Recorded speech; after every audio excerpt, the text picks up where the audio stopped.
Hello students, again you are most welcome on the platform of online class of the physics part 1 for the course BSc B.Ed integrated course and for the college of Shahid Pramukh B.Ed College Muzaffarpur and myself is Krishna Kumar. And under this chapter today we will discuss about the gravitational field due to solid sphere. So yesterday we have seen the gravitational field due to spherical sphere means hollow sphere. Hollow sphere means क्या? यानी कि ये जो sphere है ये बाकी ये सब ब्लैंक है और यहाँ पे material. This is called the hollow sphere. And today we will discuss the next topic that is of solid sphere. Solid sphere means solid sphere means होता है ये पूरा मटेरियल से भरा. तो इसके बारे में हम बात करेंगे कि इसका ग्रेविटेशनल फील्ड स्ट्रेंथ क्या होगा. Okay, let us start. Consider this is a solid sphere having mass m and radius r. यानी कि इसका मास m है, कैपिटल M, और इसका radius r. Suppose this is centre, then this is the capital r.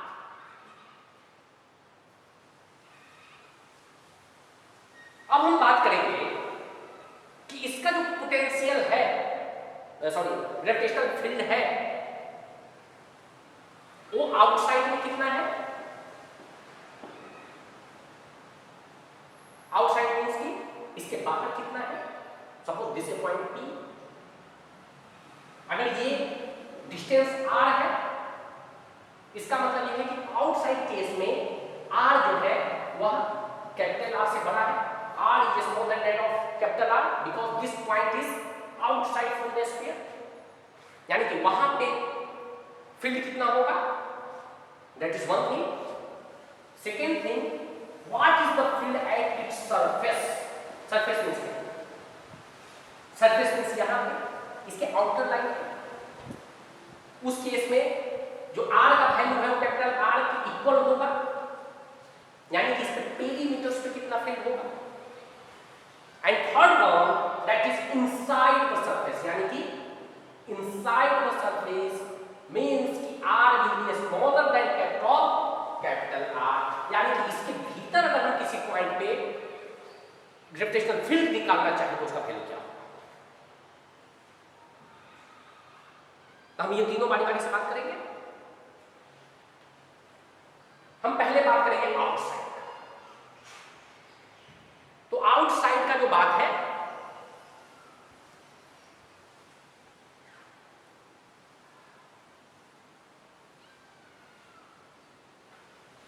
यानी कि इस point P पे what is the value of E. क्या होना चाहिए बताइए मुझे. ये तो उतना ही होगा जितना कि स्फेरिकल सेल का पोटेंशियल फील्ड था. तो जो स्फेरिकल सेल जो कल मैंने बताया था, तो आप व्हाट इज द वैल्यू अगर आउटसाइड की बात करेंगे तो क्या था वैल्यू, याद है क्या, भूल गए. That is EP is nothing but Gm upon R square. Gm upon R square. G is the gravitational constant, m is the mass of that sphere, and r is the distance between that center and the point which is outside from the sphere. यानी कि इस P point से और इसके centre के बीच में जो distance है that is r.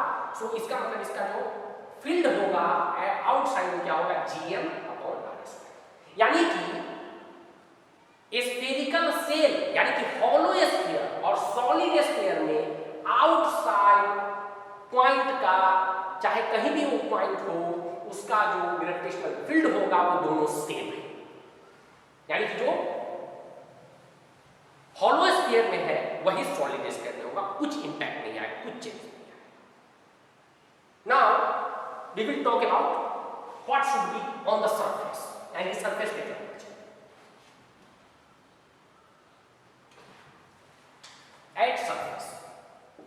At surface means what? Small r is equal to capital R, यानी कि किसी भी सरफेस पे अगर हम फील्ड निकालना चाहे तो क्या होगा, gm upon r square, and on the surface this r is equal to capital R and value is constant. इसका वैल्यू क्या होगा, कांस्टेंट, ये वैल्यू चेंज नहीं होगा। बिकॉज क्या आउटसाइड पे हम देखेंगे फील्ड की बात तो वेरिएबल होगा, चेंज होगा। क्यों चेंज होगा, क्योंकि उसमें r का वैल्यू जैसे जैसे बदलेगा वैसे वैसे फील्ड का भी वैल्यू चेंज होगा। बिकॉज कि अगर हम आउटसाइड केस में देखें तो अगर ये gm अपॉन r स्क्वायर होता है, इसका मतलब जो उसका फील्ड है वो inversely proportional to 1 upon r square. Inversely proportional to r square means क्या, जैसे जैसे r का वैल्यू बढ़ता जाएगा और उसके 2 गुना यानी कि 4 गुना फील्ड का वैल्यू घटता जाएगा। और in the case of surface ये कांस्टेंट, क्या होगा, कांस्टेंट। ये कांस्टेंट है बिकॉज़ कि तीनों चीज इसमें कांस्टेंट है, कुछ वेरिएशन नहीं। g भी कांस्टेंट है, that is definitely constant, m is the also constant and r is also constant. So surface पे कहीं भी इसका वैल्यू gm अपॉन r होगा, यानी कि इसमें कुछ भी वेरिएशन नहीं है। ओके, अब हमको ये समझना है कि इनसाइड में क्या होगा, क्योंकि अगर आप कल का लेक्चर याद करोगे तो जो हॉलो स्फीयर में हमने बताया था कि inside the hollow sphere eight any point what is the potential, potential is zero, potential is zero. किसी भी पॉइंट पे सेंटर पे तो जीरो होगा ही होगा। क्यों, क्योंकि हमने पहले भी बताया है कि any symmetrical structure at centre the gravitational field is always zero. तो सेंटर पे तो जीरो होगा ही होगा, लेकिन अगर वह स्फीयर क्या है, हॉलो है, तो उस केस में any point inside the hollow sphere the gravitational field is zero. और कैसे होगा कल मैंने बताया, उसी चीज को मैं बार बार नहीं बताऊंगा, आपको याद रखना वो कैसे मैंने समझाया कि जीरो होगा, जिसमें m और r का वैल्यू एक दूसरे को बैलेंस करता है और to this balance equal and opposite magnitude of the field will be cancel out to each other and it is zero. लेकिन क्या सेम चीज सॉलिड स्फीयर में भी होगा, होगा क्या, जीरो हम कर दें, नहीं, जीरो होता ही नहीं, कोई कैसे। अब कितना होगा उसके बारे में बात करें। तो अब इनसाइड आउटसाइड और सरफेस पे तो दोनों का समान ही होता है, कोई चेंज नहीं। अगर आप हॉलो स्फीयर और सॉलिड स्फीयर की बात करेंगे, मेन प्रॉब्लम होता है, जो मेन वेरिएशन है वो इनसाइड।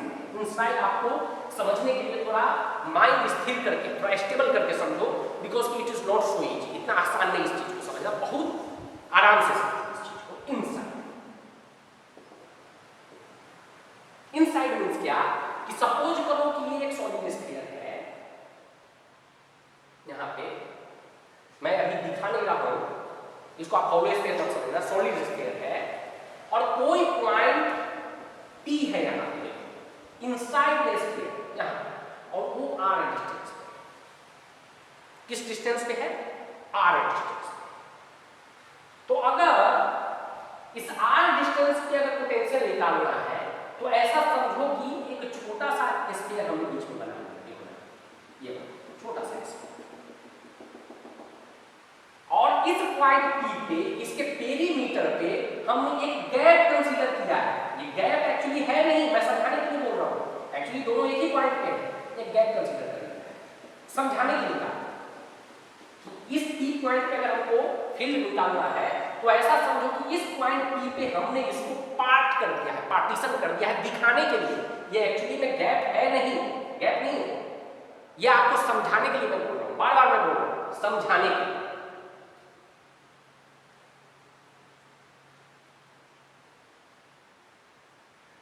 अब हम बात करेंगे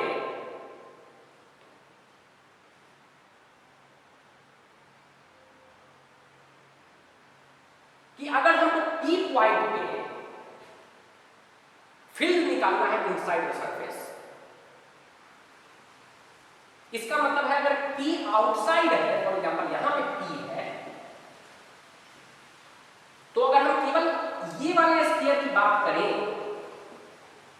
तो with respect to the smaller sphere this point here outside, या आउटसाइड में होगा। ओके, ये एक बात है। दूसरी बात कि अगर हम ये वाले स्फीयर को हॉलो स्फीयर कंसीडर करें, दूसरे वाले को, अगर ये A है और ये दूसरा B स्फीयर है, तो दूसरा वाला जो B स्फीयर है, तो अगर हम इस वाले को यहां से हटा दें, इस वाले को हटा दें, ये हॉलो स्फीयर जैसा बिहेव करेगा। तो with respect to this hollow sphere, यहां पे जो P पॉइंट है वो इनसाइड द सरफेस है, उसके अंदर है। दो चीज है, देखो, अगर हम छोटे वाले स्फीयर का बात करें तो उसके रेस्पेक्ट में ये जो P पॉइंट है वो आउटसाइड है, तो वहां पे फील्ड हम निकालेंगे। और अगर हम दूसरी बात करेंगे कि with respect to the outer surface, that is outer sphere, उसके रिस्पेक्ट में यही पॉइंट P कैसा ट्रीट करेगा, इनसाइड द स्फीयर। यानी कि अगर हम P पॉइंट पे उसका फील्ड निकालना है, ये क्या हो जाएगा, field due to its outside of the sphere और plus field due to inside the sphere. यानी कि अगर हम ये आउटसाइड और इनसाइड दोनों को अगर हम ऐड कर देंगे तो फाइनल P निकल जाएगा, दैट इज फाइनल, उसका फील्ड निकल जाएगा।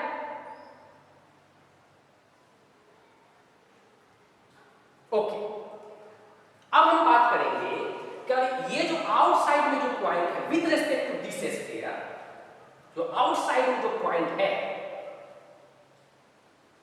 उसका वैल्यू कितना होना चाहिए,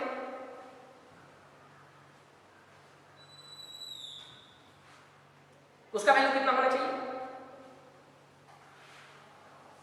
उसका वैल्यू फॉर एग्जांपल अगर इसका जो मास है छोटे वाले का उसका m डैश है, अगर इस छोटे वाले जो स्फीयर है उसका वैल्यू अगर m डैश है, मैं m नहीं बोल रहा हूं, m is the mass of the whole sphere, अगर ये छोटे वाले स्फीयर का मास अगर m डैश है तो उस केस में इसका जो वैल्यू होगा आउटसाइड का जो हमने यहां पे दिखाया है, that will be gm dash upon r square, correct होगा r स्क्वायर, क्योंकि ये जो स्मॉल r है वो इनसाइड द P है, ये डिस्टेंस है, और ये m डैश क्या है, वो छोटे वाले मास जो है, छोटा वाला स्फीयर जिसको हमने कंसीडर उसका मास हो जाएगा, यानी कि gm dash upon r square.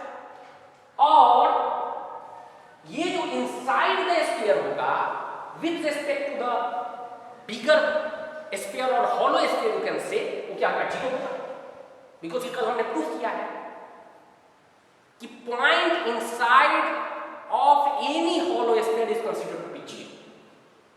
इसका मतलब जो इसका EP होगा इनसाइड द पॉइंट, तो क्या हो जाएगा, बताओ मुझे, gm dash upon r square, correct. Okay, इसका मतलब है कि इस m डैश का वैल्यू हमको निकालना पड़ेगा। अगर हमने m डैश का वैल्यू निकाल दिया with respect to the total mass, with respect to the total mass, then आप EP का वैल्यू निकालेंगे तो फील्ड निकलेगा क्या, inside the point, am I right or not? यानी कि now our aim to find out the value of m dash और m1, m dash, you can say m dash, तो m डैश का value कैसे निकालेंगे, think about that.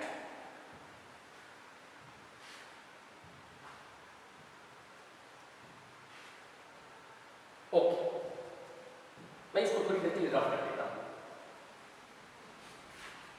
मेरे पास जगह नहीं इसमें ऐसा, यहां तक समझ में आया क्या?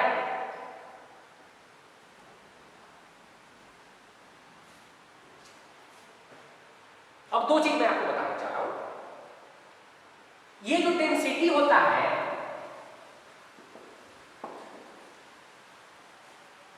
जो डेंसिटी इसका होगा वही डेंसिटी पूरे का होगा क्या, उसका अगर मैग्नीट्यूड की बात करें तो अगर हम केवल डेंसिटी बड़े वाले स्फीयर का अगर हम कंसीडर करेंगे जो हमने ओरिजिनली दिया था, तो उसका मास क्या है m, और उसका वॉल्यूम क्या है, अगर इसका रेडियस r है तो क्या हो जाएगा 4/3πr3। तो उस केस में रो का डेंसिटी का वैल्यू क्या हो जाएगा मास अपॉन वॉल्यूम हो जाएगा। तो ये क्या हो जाएगा m/4/3 कैपिटल R। एग्री? कोई दिक्कत नहीं है समझने में? कोई दिक्कत नहीं। अब हम दूसरी बात करें।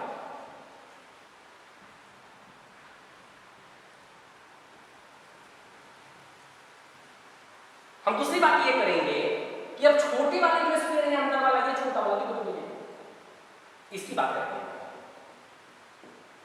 और इसका मास हमने क्या कंसीडर किया है m डैश, और ये रेडियस कितना है स्मॉल r। इसका मतलब है कि इस केस में रो का वैल्यू क्या हो जाएगा m dash upon v dash, और v1 यू कैन से, क्योंकि दोनों का वॉल्यूम अलग अलग है। तो ये m डैश है ये रह जाएगा, और यहाँ पे ये क्या आ जाएगा v1 4/3 पाई r की स्मॉल r की। इसका मतलब अगर हम m डैश का वैल्यू निकालेंगे तो क्या हो जाएगा ये रो इंटू 4/3 पाई r की। समझ में आया क्या? यानी कि m डैश का वैल्यू हमने निकाल लिया। क्या निकाला है rho into 4/3 pi r cube, because in the both the case density will be same. Density तो कोई डिफरेंट नहीं, सेम डेंसिटी। जैसे एक बॉल लिया तुमने, तो तुम बॉल का एक छोटा सा टुकड़ा ले लो और एक बड़ा सा टुकड़ा ले लो, at each point density will be same, because कि ऐसा कंसीडर होता है कि जो उसके अंदर जो मास है वो इक्वली डिस्ट्रीब्यूटेड है। और क्या समझो, बस डेंसिटी का फॉर्मूला यही होता है, डेंसिटी का मतलब यही होता है। यानी कि m डैश का वैल्यू निकल गया, that is rho into 4/3 pi r cube. अब हम EP का वैल्यू निकाल सकते हैं, निकाल सकते हैं क्या नहीं निकाल सकते हैं? निकाल।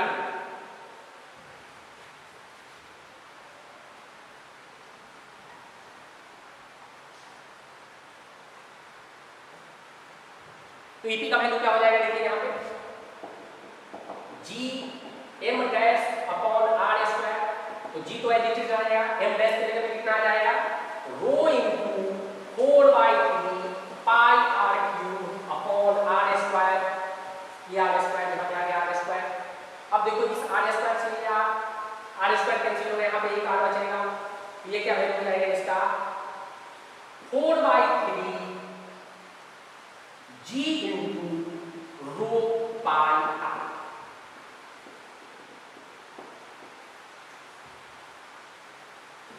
EP का वैल्यू क्या हो गया inside the point P at inside the sphere, solid sphere, इसका वैल्यू क्या हो गया 4/3 G rho into pi r। और अगर हम इसको देखेंगे तो एक और चीज सामने आता है, ज्यादा से ज्यादा क्या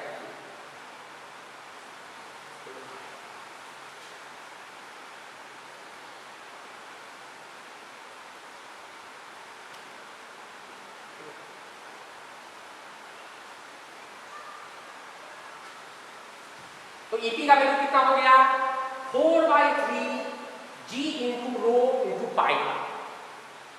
इसका मतलब है कि ये देखने के बाद एक चीज और पता चल रहा है कि इस केस में EP is directly proportional to R। देखिए यहाँ पे क्या निकल के आया EP is directly proportional to R, यानी कि इनसाइड द सॉलिड स्फीयर, ठीक है, इसका जो फील्ड का जो वैल्यू है जैसे जैसे आप R का वैल्यू बढ़ाओगे वैसे वैसे फील्ड का वैल्यू बढ़ता जाएगा। लेकिन this is restricted to inside the surface, inside the sphere. जैसे स्फीयर से बाहर जाओगे फिर वो कॉन्सेप्ट खत्म हो जाएगा। यानी कि इनसाइड में इसका वैल्यू क्या आ गया 4/3 G रो इंटू पाई। ये तो एक चीज हो गया। दूसरा चीज ऐसा है कि if you want to calculate in the terms of capital M, अब आप क्या बोलेंगे साहब, पहले वाला तो सब आप M के टर्म में निकाले हो, लेकिन ये तो आपका M के टर्म में नहीं आ रहा है, तो हम कैसे निकालेंगे? बिल्कुल निकालेंगे। अब हम क्या करेंगे, इस रो का वैल्यू कैपिटल M के टर्म में डाल देंगे, वो भी हम कर सकते हैं। देखो करके देखते हैं कैसे होगा।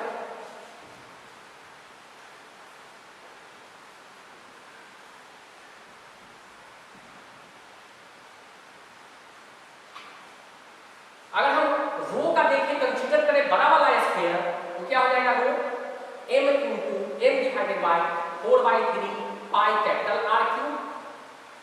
उस केस में रो का वैल्यू जो है ये वाला हम इस इक्वेशन में डाल सकते हैं क्या, तो EP क्या हो जाएगा, ठीक है, यहाँ पे 4/3 इंटू G इंटू रो इंटू पाई R, और इस रो की जगह पे हम ये वैल्यू डाल सकते हैं क्या हो जाएगा 4/3 into G into m upon 4/3 pi R cube into pi R। अब देखिए यहाँ क्या क्या कैंसिल आउट हो रहा है, देखिए 4/3 से 4/3 कैंसिल आउट हो गया। उसके बाद यहाँ पे देखिए ये पाई से ये पाई कैंसिल हो गया, इसका मतलब EP का वैल्यू क्या आ जाएगा, देखिए यहाँ पे GM अपॉन R क्यूब और यहाँ पे small GMR upon R cube. GMR upon R cube मतलब क्या हुआ, देखिए यहाँ पे GMR अपॉन R क्यूब, ये जो EP का वैल्यू है तो इसमें तो सेम चीज आ रहा है, देखिए EP is directly proportional to R, यानी कि दोनों केस में if you consider without mass m और with mass m condition same आ रहा है क्या, EP is directly proportional to R, यानी कि inside the solid sphere at any point the value will be like this and value of EP field will be directly proportional to R, यानी कि R पे depend करता है, यानी कि जिस पॉइंट पे आप निकालना चाहो उस पॉइंट से सेंटर का डिस्टेंस निकाल लो और इस फॉर्मूला में डाल दो तो EP का वैल्यू फिक्स नहीं आएगा, क्या आएगा, वेरिएबल वैल्यू आएगा, क्या आएगा, वेरिएबल, वेरी करेगा वैल्यू, फिक्स आप उसको नहीं बोल सकते, फिर फिक्स उसको आप नहीं बोल सकते हैं, because it depends upon the small r and one condition is that कि that point P should be well inside the solid sphere। समझ में आ गया इनसाइड वाला बात, मैं फिर से एक बार समझाऊं, इसमें कुछ नहीं करना है, यानी कि एक छोटा सा स्फीयर और एक बड़ा स्फीयर दोनों कंसीडर करना है। छोटे वाले स्फीयर को हम सॉलिड स्फीयर कंसीडर करते हुए हम फिर आउटसाइड में निकालेंगे, जो कि क्या होगा GM dash upon R square, और एक बड़ा वाला जो स्फीयर कंसीडर करेंगे जिसको हम हॉलो स्फीयर कंसीडर करेंगे, और with respect to this hollow sphere ये जो पॉइंट P है वो इनसाइड द पॉइंट होगा, तो हम वहां पे कंसेप्ट कौन सा यूज करेंगे, हॉलो स्फीयर वाला, कि अगर हॉलो स्फीयर में कोई भी पॉइंट इनसाइड द स्फीयर है तो उसका वैल्यू 0 होता है, और उस दोनों को ऐड करने के बाद आपको फाइनल EP का वैल्यू निकलेगा। जब फाइनल EP का वैल्यू m डैश के रूप में निकलेगा, because m dash is the mass of the small sphere, so simply you have to calculate the value of m dash. कहां से निकलेगा m डैश का value, with the rho density, because density at any point of this solid sphere is same, तो आप दोनों case में density निकाल लो और दोनों को इक्वेट कर दो। अब दोनों को जब इक्वेट करोगे, ठीक है, तो वैल्यू ऑफ m डैश आ जाएगा, और इस m डैश का वैल्यू इसमें पुट करोगे, जब पुट करोगे तो एक रिलेशन आता है that is EP is directly proportional to R inside the point. यानी कि अगर हम समरी की बात करें तो समरी क्या निकला मुझे, देखिए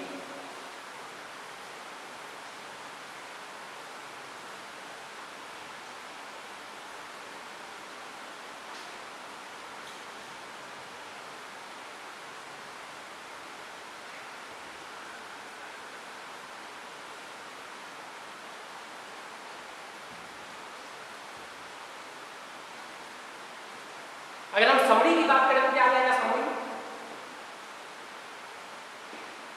पहला में आउटसाइड में that is R is greater than capital R, तो what is the value of EP, that is GM upon R square.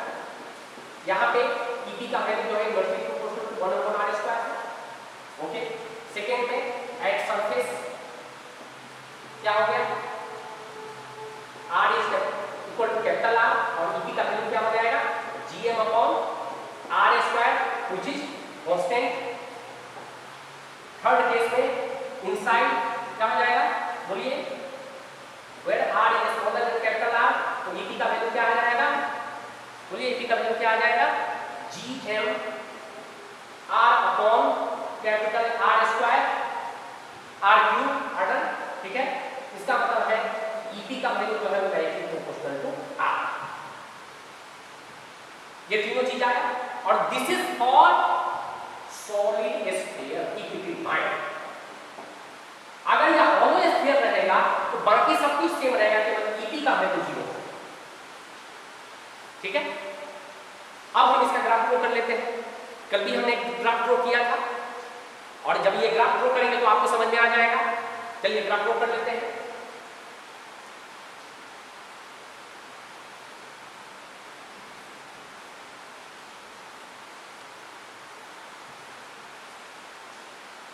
Graph draw करने का मतलब है इसका जो एक्स एक्सिस है उसमें हम स्मॉल r रखेंगे, वाई एक्सिस है उसमें हम फील्ड रखेंगे, दैट इज कैपिटल E, और यहाँ पे एक सॉलिड स्फीयर बना देंगे। ये बात, यानी कि यहाँ तक जो पॉइंट है इसका कैपिटल R है, इसका रेडियस। ठीक है, तो इस पॉइंट पे क्या होगा, capital R equal to small r, यानी कि capital R equal to small r। ये किसका कंडीशन है, दैट इज सरफेस, यानी कि ये जो पॉइंट हो जाएगा वो क्या हो जाएगा, सरफेस वाला। और यहाँ पे आप देख सकते हो देखो आउटसाइड पे है, और सरफेस के अंदर जो है ना, ये वाला कौन सा एरिया है, इनसाइड का,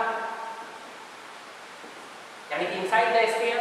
और inside the sphere what is the relation, EP is directly proportional to R, यानी कि उसका जो ग्राफ होगा वो ऐसा होगा, देखो ऐसा, जैसा जैसा R का वैल्यू बढ़ेगा वैसा वैसा EP का वैल्यू बढ़ेगा। और ये कहाँ तक जाएगा, जो इसके पेरीमीटर के है, और पेरीमीटर पे क्या है, GM/R², यानी कि यहाँ तक आएगा ये।